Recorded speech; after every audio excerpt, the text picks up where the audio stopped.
உங்களுக்கு ஏதோ ரொம்ப உடம்பு சரியில்லாமல் போயிடுச்சு, ஒரு டாக்டர் வந்து ஆப்ரேஷன் பண்ணி உங்கள் உயிரையே காப்பாற்றிட்டாரு அப்படின்னா நீங்கள் பார்க்குற எல்லார்கிட்டையும் சொல்லுவீங்க, இந்த டாக்டர் வந்து எனக்கு ஆப்ரேஷன் பண்ணார், இந்த டாக்டர் வந்து எனக்கு ட்ரீட்மெண்ட் கொடுத்தாரு, எனக்கு எல்லாமே சரியாயிடுச்சு, நான் இன்றைக்கி உயிரோடு இருக்கிறதுக்கு காரணமே அவர் தான் அப்படின்னு சொல்லிட்டு எல்லார்ட்டையும் போய் சொல்லுவீங்க. கரெக்டாக? இதே மாதிரி நம்மளோட வாழ்க்கையில் ஏசப்பா எவ்வளோ அற்புதங்களை நம்மளோட வாழ்க்கையை செஞ்சுருக்காரு. ஆனால் இதை மாதிரி என்னைக்காவது நம்ம யார்கிட்டையாவது போய் சொல்லியிருக்கோமா? வீரத்தில் பாருங்கள், சங்கீதம் 50:15 போட்டிருக்கு, ஆபத்து காலத்தில் என்னை நோக்கி கூப்பிடு, நான் உன்னை விடுவிப்பேன், நீ என்னை மகிமைப்படுத்துவாய்னு வேதத்தில் போட்டிருக்கு. ஆமாங்க, நம்மளுக்குன்னு ஒரு பிரச்சனை வரும்போது ஏசப்பாட்ட போகிறோம், அழுது கெஞ்சி கூத்தாடி ஏசப்பாட்ட அந்த ஆசீர்வாதத்தையும் வாங்கிக்கிறோம்.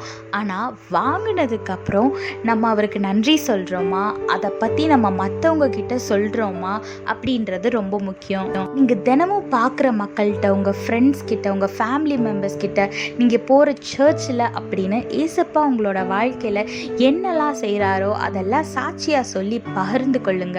அப்படி நீங்கள் வந்து சாட்சி சொல்லும் போது தேவன் மகிமைப்படுவார். அது மட்டும் இல்லாமல் நிறைய ஜனங்கள் உங்கள் மூலமாக ரட்சிக்கப்படுவாங்க. அதனால எல்லார் இடத்துலையும் அவர் செய்த அற்புதங்களை பகிர்ந்து கொள்ளுங்க. ஆசீர்வாதமான வாழ்க்கையை வாழுங்க.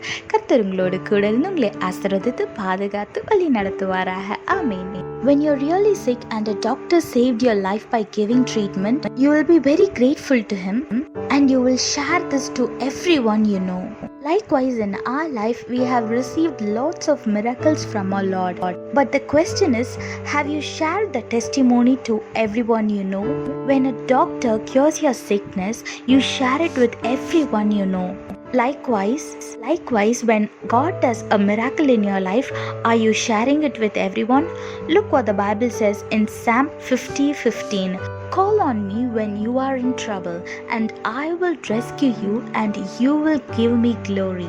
Yes, whenever we are facing trouble, whenever we are sick, or whenever we are financially stuck, we ask God to rescue us, and He rescues us and do great miracles in our life. But are you giving the glory to a God?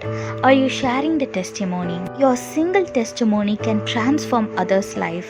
Your testimony can change their life and make them accept Jesus. So whatever God does in your life, do share it with everyone and be a blessing to everyone and live a blessed life. God bless you all. Have a blessed day. Amen.